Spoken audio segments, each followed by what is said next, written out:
Hey guys, what's up? Eddie Aho here with KissAnalog.com. Today I just want to show you a video of this SDS1202X that I bought several years ago compared to the X-E. Okay, and that is a 4-channel. This is a 2-channel. This is one that was discontinued, but you might still be able to find them. Has a larger screen. I'm just going to show you a video. Turned out longer than I thought. I had the opportunity to put this side by side with the X-E scope, so I just thought I'd do a quick video on that. And one thing I can tell you, if you get motion sick, this might not be the video. I gotta apologize. I was hand holding because it was I just happened to have the scope with me, and I had to hand hold my camera. So yeah, sorry about that, but you know, if it's interesting to you, I put the video together just to compare the two. Alright? Sometimes I get people asking me the difference. Now, I did do a video a while back, and I'll put the link below, talking about the technical differences. Mostly, it's the FFT, but yeah, let's just jump into the video, okay? Alright guys, sometimes people are looking at the SDS1202X on the left versus the SDS1104X-E on the right. Sorry, I'm hand holding. I don't have a tripod with me, but I just want to show you what they look like side by side. The screen is obviously bigger on this. It's an inch bigger, but you can see that inch diagonal adds up to a lot of square inches. Okay, now they look very similar, right? Across the bottom, same buttons. This one has the menu clear button. That's one difference. The power button, USB, same. And this one has an S-bus. And this one, it is not installed. Okay, we have the calibration right here, the calibration right here. And then here's an external connection. On this one, it's on the back side. So pretty much they're the same. This is a 2-channel, 4-channel, so that's major difference. Now, another major difference is each channel is controlled separately with its own individual controls right here, where on this one, there's 4 buttons you push to control it with these two. Math reference, math reference. So, same vertical controls on this one, but you have to select which channel here. Now, this button here looks new. That's a digital. Up here, it's right here. One thing I got to show you is the decode and wave gen. Those are not installed on this one, and those buttons don't show up on this one. And on this one, the decode is right here, but there is no wave gen button on this one. Okay, so the trigger, going to the trigger, they're the same on both scopes. Okay, the other thing is the run, stop, auto setup on both scopes have the same buttons.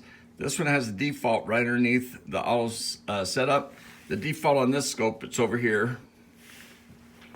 Okay, the clear sweep is right here, and over here it's up here. And then the history is right here, where here it's on this one. So they kind of put all the menu buttons in a group right here, where here it's a little bit spread out. So these 6 buttons here are the same: cursor, measure, acquire, display, save, recall, and utility. Difference is this display persist button is not lit up, and here it is.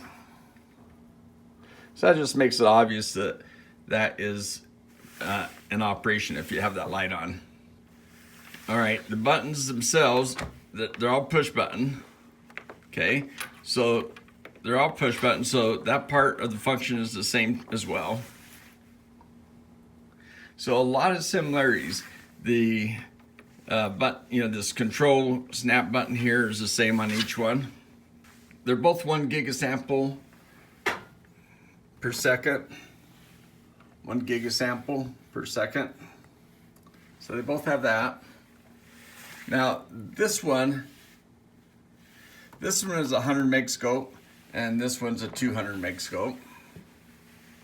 Okay, so a lot of similarities. I'm going to power them up so you can see the screen. But before I did that, I just wanted to show you what they look like. They're both sitting on their little risers. So that's what that looks like. And when we turn them around, I'll turn them both. That's what they look like from the side. The fan is on the same end on both of them. This one we have the one connection, which is, that's the pass fail trigger out. And then we have the USB ports. Okay, we have the USB ports and that, and the power with the fuse. And there's a little lock thing, I forget what they call that, but I never see that used. And then the vents for the fan on the other side. And they both have these little cutout things. So it has the LAN USB device, just like the other, except for this had the addition of another USB right here. This one has a pass fail, just like that one, but it has a wave gen out, even though it's not installed. It has the hardware, has the key lock thing, and yeah, calibration. Around this scope, it's just funny, it says calibrated. You never know what year or when it was calibrated. This one, I've had this scope for a little bit. And then the power is on the opposite side on this one versus there. And there's a little notch for the vents, where it looks like that on this scope. So that's what they look like from the side. And then the handles up on top look pretty much the same. They both snap in place. This one is just smooth. This one, there's a little texture, a little grippy part. So, you know, maybe a little bit more detail there. And that's a look at from the bottom.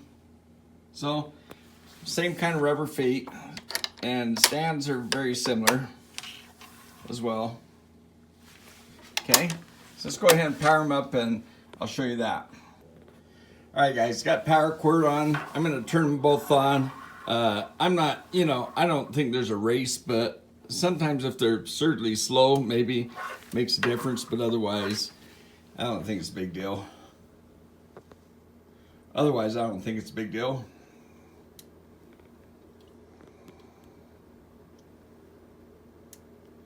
Well, this guy did pop up faster.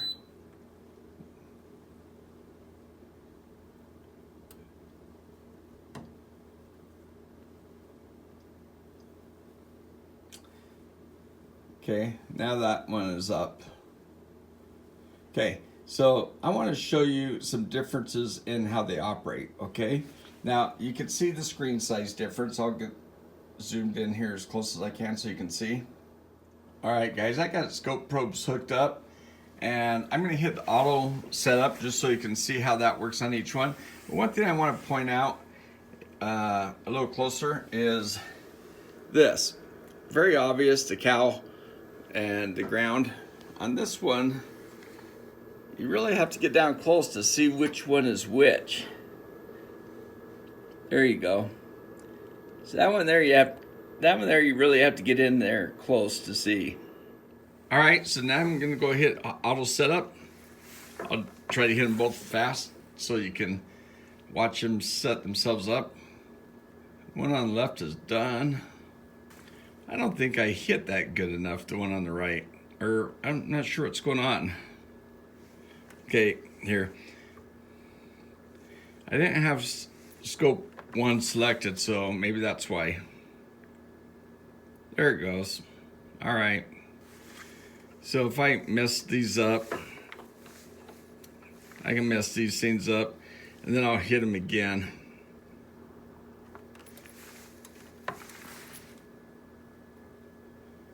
All right, so I mean, they're both relatively fast. For some reason, this turned on channel 2. Okay, it's off, it was down here. And we have the bandwidth limit on here. Here, let me look how the setup is.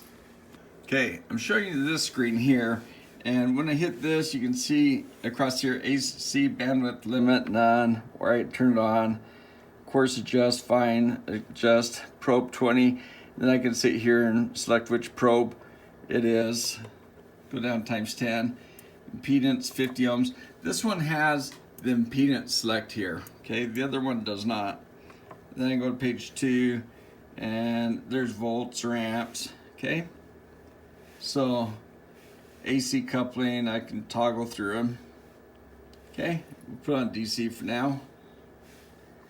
And there we go. Okay, now let's come over here and I'll hit channel 1, turn it on. Here's AC. You can toggle through the same way. Put on DC. Bandwidth limit. I'll turn it on in full. Course adjust, course are fine. Now here's probe. Now here's what I find kind of frustrating with this scope. You notice that when I hit that, now I have to move my finger over here to toggle through the different ranges. Okay, then I want to select that one. I'll just let time out like I did the other one. But I don't think it does. It just sits there. So I have to come up here. See, if I wait, it just will never, it's waiting for me to select it. So I do. So it's selected. But it's still showing, so I have to go here to get back to here. Okay, now let's come back over here. This seems trivial, but it does make a difference when you're setting up the scope. You go 10x, I go right to the values I want. I come back down to, I'll go 100x, just so you can see it's changed. And then it times out and it's done. I like that. So I don't have to, I can just go back to doing what I do, let the scope finish for me. I don't have to come up here and hit, the adjust button, to select it. Where on this one, again, frustrating, I go to hit the probe select, and it goes to another button. Like whoever wrote the firmware for this, I think really screwed up. That selection should have stayed on this button. I just think that's a big fail. And then you have to do this to go back. I just think it's just like so many extra buttons you have to hit, I've found on this scope. Okay, it has a trace visible, so I can turn it off or on. I guess you could find reasons to use that. And yeah, there you go. So units, amps, volts, everything else is fine. It's just, yeah, I just find that frustrating that you have to do it that way. Okay, now let's just look at this trigger setup menus. You think these scopes would be a lot more similar than they are, but here's the menus, okay? So edge, channel 1, rising, hold off, HF reject, you got these options here. Both scopes have them. So this part is fine, noise rejects on or off, okay? All right, so then let's come over here. So what we're gonna do is go to setup, and then edge, okay, same kind of thing. Well, I could show you that. Here, let me go back over here. I didn't show you this. So if I hit edge, it comes up with that, but you notice it doesn't show me the cool little things to show me what each, okay, that one does. Okay, pulse, slope, okay, but on, okay, there it does. Now it comes up and shows it to me, but I actually had to grab this knob to start scrolling through for it to show me. Not a big deal, but it's just like an extra thing you have to grab and touch. Okay, so I select it. Okay, so just come back over here and I'll show you. So when I go to edge, it automatically shows it to me. I don't have to come up to this wheel to make this visible so it turns on. Right? It's just automatically there. Then sure, I can grab it and move down and it'll show me all the other things, but initially it's just there. So, and by the way, both scopes, these things are kind of, they're just sensitive. They're too sensitive. I mean, you've probably seen reviews, or if you've got one of these scopes, you know what I'm talking about, but they didn't fix it with this one. It still has the same kind of sensitivity, still still kind of a little bit sketchy. But I just wanted to point that out to you, how on this scope here, the firmware is different than the other one. All right, so let me show you something else. When you go to, say, acquisition, then you get the same menu on both pages, okay? So, for instance, this acquisition, you get these 4 different types of acquisition, okay? It's really nice. And over here, same thing, acquisition, same 4 types, okay? That's really nice. Now, another thing is it disappears. I don't have to go back and make it go away. Now, this one just barely disappeared. I didn't think it did, but it just went off. But you saw how long, you know, I went over that scope, and so if I hit that and hit the one on the other side, so one on the left, the menus go away at a, you know, they give you enough time to look at what you're doing. Because if you just push that button just to check to make sure you are where you think you are, then it's there and it's gone. This one takes a lot longer. I didn't think it shut off, but I guess it does. So I just find it a little bit frustrating that it takes so long. Here, I'm gonna come up and turn the cursors off so it'll be the same as the other one for now. But if I go back to setup, I want to show you one more thing on the trigger menu I forgot to point out. Okay, edge type right there.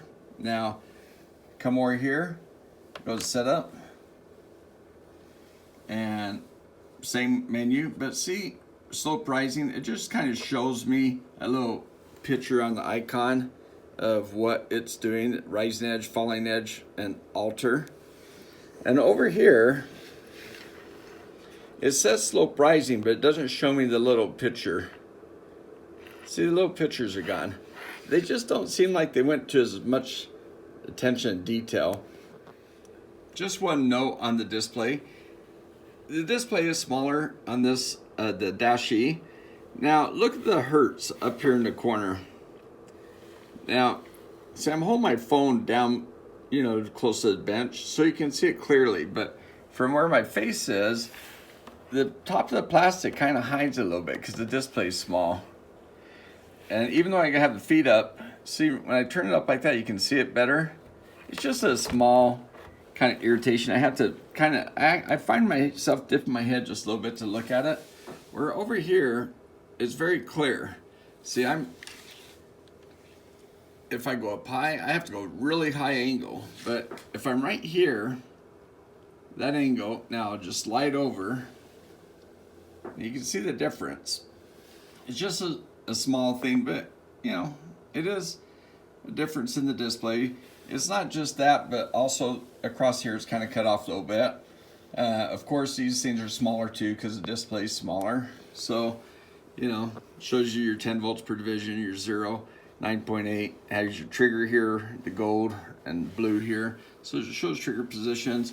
Here's your 200 milliseconds delay, 0 picoseconds. I come over here, you have to kind of go down a little bit to see it better, right? To see this. So if I'm sitting on my bench, I'm sitting at this angle. So kind of see the difference, right? Now, one thing I want to point out, 14 meg depth and 14 meg depth. So they both have the deep memory, same deep memory. If I push that, you can see they both have the same scale. So that's 14K, you go to 14 meg. And it's the same over here. So I just want to point out that that's one of the awesome things about the scopes is the deep memory. Okay, one thing I want to point out is if you go to intensity display, here's the settings on this scope. 45, and if you do the soap bar, it adjusts for you. 50% there, and then you push the thing, you get this little deal. So reticules are 22%, transparency is 80. Okay, and then this lights up, intensity adjust when you've been playing with that. Okay, so when I come over here, same thing, but intensity, I've got my intensity controls a little bit different on this one. So if I drop it down to say 50 to match that one. And Graticule 22. And transparency, I'll just show you that. It just, this box around the messages changes. So let's see, I'll put that at, I had it at 80, so it's mostly, transparency is mostly there. See, there it goes. So it's, you just see the messages a little bit better. So there we go. So there's the displays set up to the same levels. Okay, what I've done is I've gone to measure and statistics. I turn them on and it gives you this. There's off, there's on. Okay, nice, big, easy to read. And then over here, a little bit smaller, right? So I come in a little bit closer. So yeah, same kind of thing, but just a little bit smaller. And there's all the different measurements. I think that's the same on both. Let's go take a look. Turn off statistics.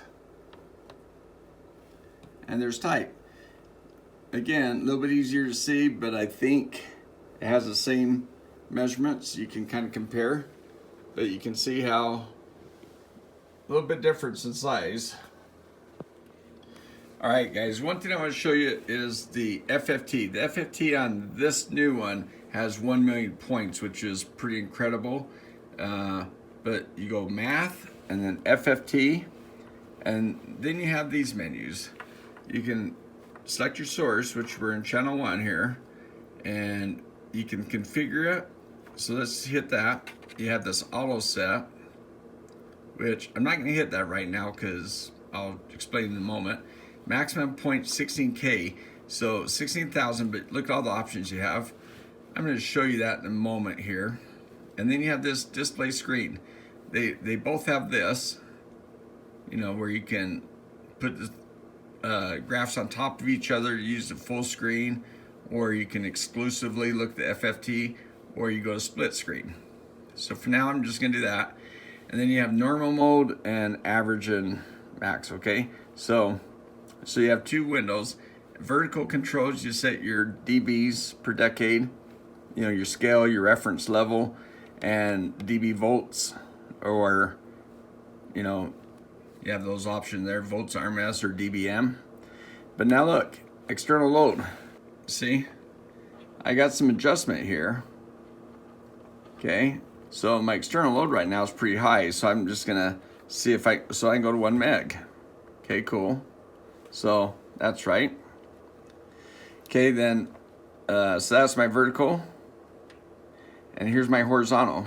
So center's at 1 kilohertz. This is a 1 kilohertz, you know, clock, and 200 kilohertz for resolution, which seems kind of weird, right? But anyway, I just want to show you these.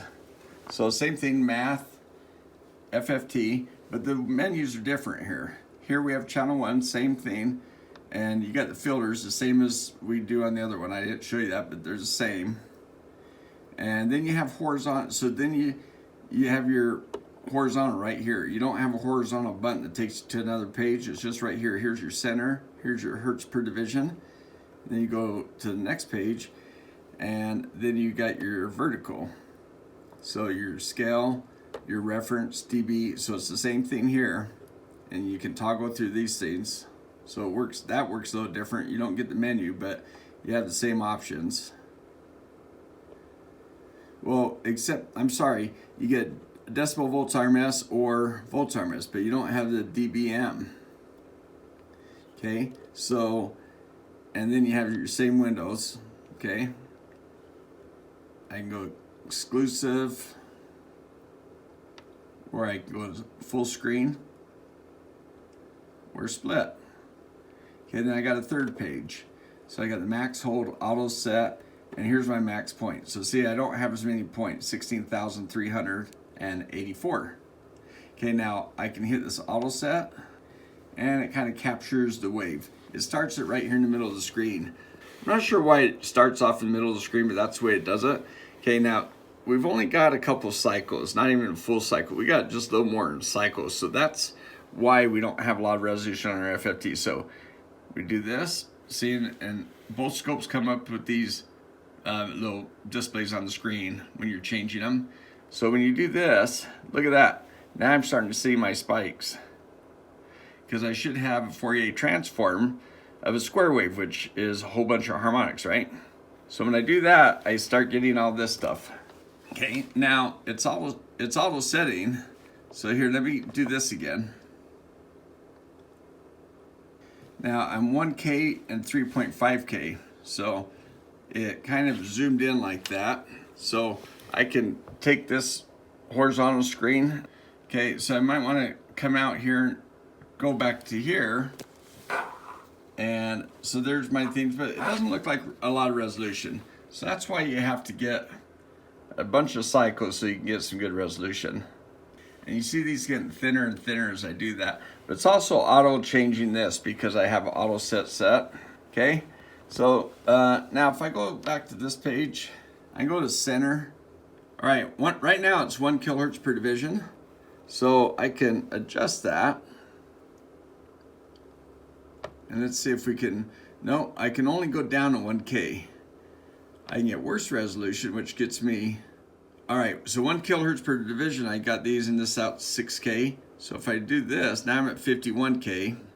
If I want to move this, here, let's move that to,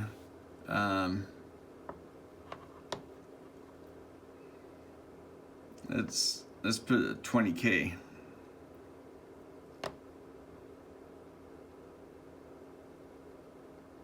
So you get really good resolution, I think, even though, even though it's only 16,000. So there we go. I zoomed in on those spikes. Okay, now if we come over here, I mean, the beauty of this guy is that you have a whole bunch of points. So let's max it out. Let's come down 1 meg. Okay, and then we got to get more cycles in here, so we'll come out, get a bunch of cycles, 10 milliseconds, same as the other scope, and you can see this. Now I'm going to hit the auto set, see what it does. See, it puts it in the center, and out here we got 2.5 meg because we have so many points. Let's go back to horizontal and do center at 20K. See, I've got 500 kilohertz per division, so it's changing really fast when I change this. Okay, there's 20K. Now I got to come over here and shrink this down. There's 100 hertz. Whoops. Let's come back out here a little bit. Okay, so that's 2 kilohertz per division right there. So nice FFTs. I mean, even the one on that scope is still really nice, but 1 million points is really the reason to get this scope. If you're gonna, but I've been doing well with this one, but overall, I like this scope better than this scope. All right, guys, so I've got this set for exclusive screen, and it's 20 kilohertz, just so we can zoom in on the FFT portion. So if you're looking at audio type stuff, this is a 1 kilohertz signal square wave. So there's our harmonics, and let's see, units,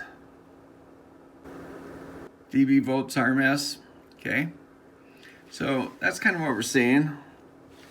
And the noise floor is hanging down here somewhere between, probably around -50, something like that. Also up here, you have this 200 kilosamples per second and 16,000 points and 12 hertz resolution. So over here, same thing, 20 kilohertz bandwidth. It looks like a little more detailed because we've got it pushed down here closer to -70 dBs, okay? So that's a little bit further down. And it looks like maybe some even harmonics are poking through now.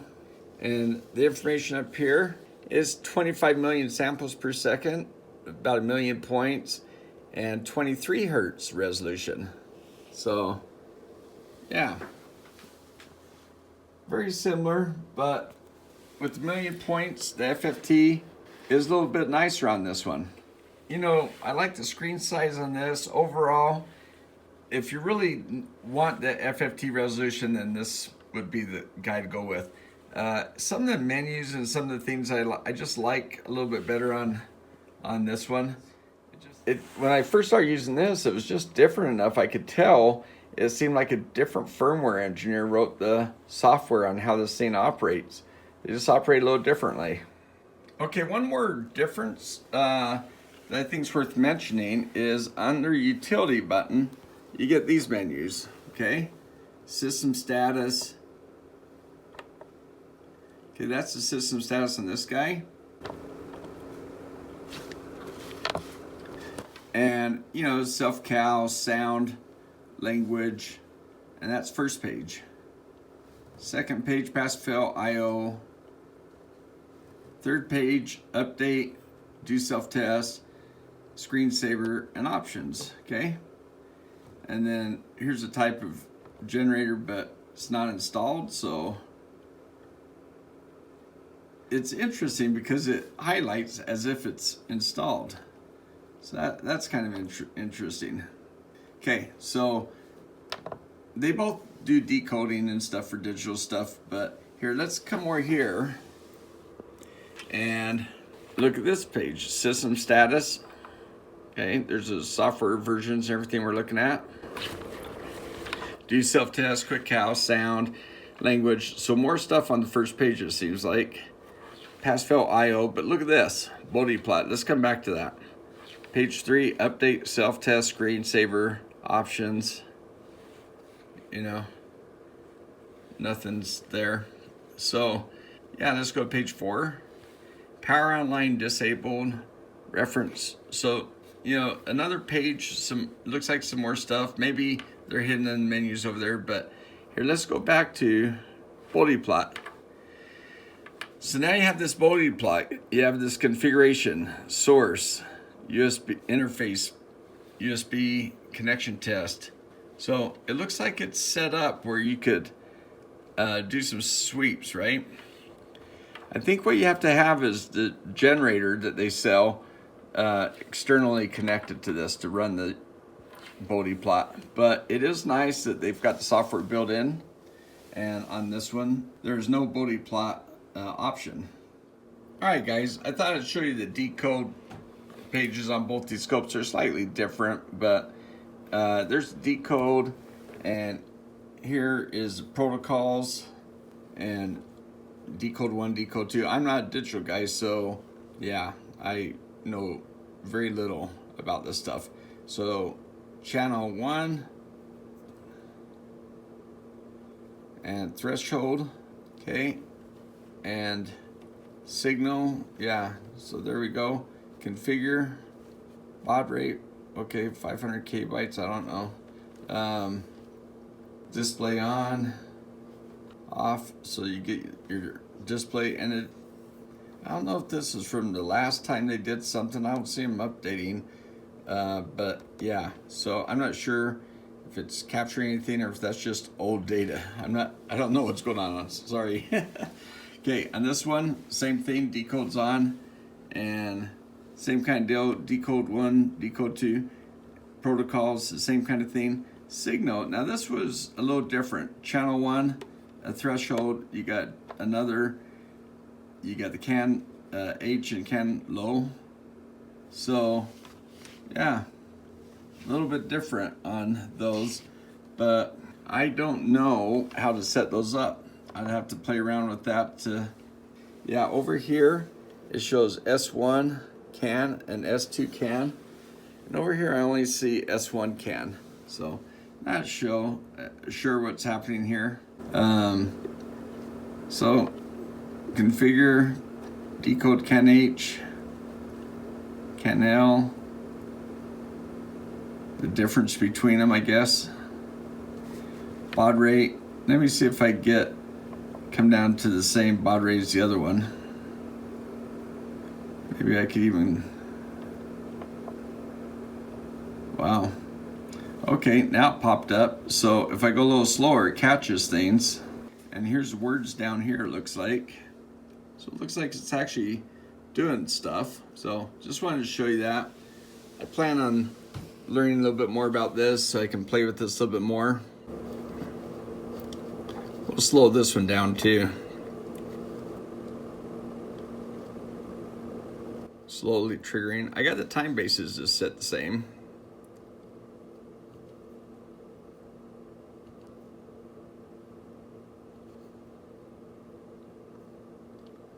Huh.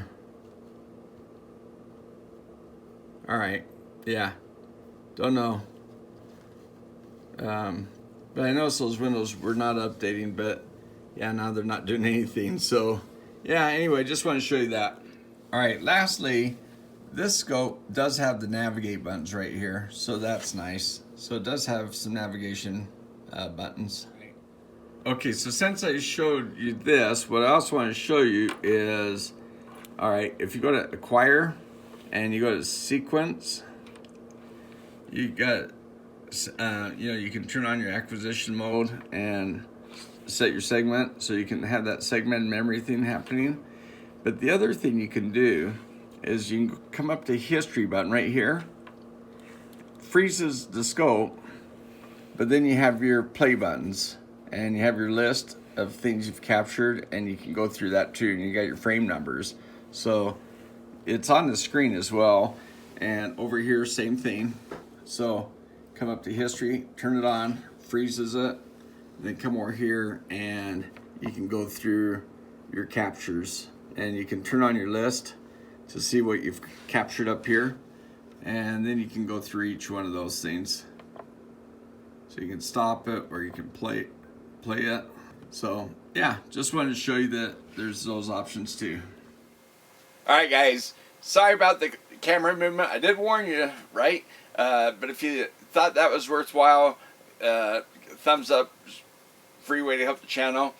By the way, I'll put the links down to the scope down below, and using that link's free way to help. So that scope, that 1104X-E, is $500 now on Amazon. And this was below 500 bucks when I bought it. And 200 meg scope 2 channel, where that's a 4 channel 100 meg. I do like the larger screen, so I think that it's too bad they didn't stay with the larger screens with the X-E, but maybe that's how they save some money on that scope, because it did run a little less money than this scope. The other thing, this scope has that 50 ohm 1 meg input, which I think is also, I did find a bug in this scope on the FFT that, now I try and remember what it was, but when you're using FFT, and if you're in either 50 ohm or 1 meg input, forget which one, it's calibrated for that, and even though you select it for the other one, it doesn't give you the proper measurements. So I reached out to Siglent, told them about that, but since they were getting, they're going to discontinue this, they didn't come out with any software. They were not going to do any software improvements to fix that or to correct that problem, which is too bad, because everybody that bought one of these scopes has, that flaw in the FFT.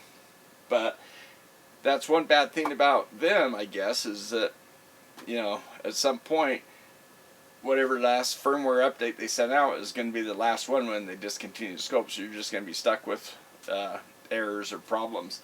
The other thing I thought was weird when I bought this is it came with all the buttons and the BNC connector on the back, came with everything, all the hardware for the generator, and I thought you could buy that option and they'd give you a code where you could turn it on, but they never did come out with that, and they decided not to do that at some point, and I'm assuming that there was a problem with that functionality on the board, and that's why they never did it. So they came out with an external generator, which you can use on the new ones for the Borbede plot. But yeah, that was too bad they never came out with that option where you could enable that with this scope. So there was that issue that I thought I was going to be able to do at some point. Can't do that, because I thought if they did that, then I could do a Borbede plot with this scope. But you can always do Borbede plots manually, but I thought I was going to have some kind of auto setup eventually, and then there's the flaw where they don't update the firmware. So you know, where in comparison, like say the Pico scope, with that Pico scope, that software they use for that to run those scopes works on all their scopes. So when they come out with updates and firmware updates for improvements plus bug fixes, you're getting those very regularly. I'd say there's at least probably one every month, or if not more. Seems like they're coming out all the time. So that's kind of cool, and yeah, I think that's just a cool feature, a cool support function that Pico does with their scopes, but not so much with the Siglent. So that was kind of a bummer. But alright guys, I don't know if you can get these scopes anymore, but I've had a couple people ask me the difference between them, which one they should buy. So, and I have seen these for sale here and there, although they're discontinued. But yeah, so I hope this video helps. The bigger screen is nice, but there you go. The biggest improvement on the other scope, the 1104, is the FFT, right? Just more points. But this isn't bad either. So, hey guys, hope you liked it. Thumbs up to the video always helps. And sorry about the camera movement. And I'll try not to do that again. Alright, hey, we'll see you next time.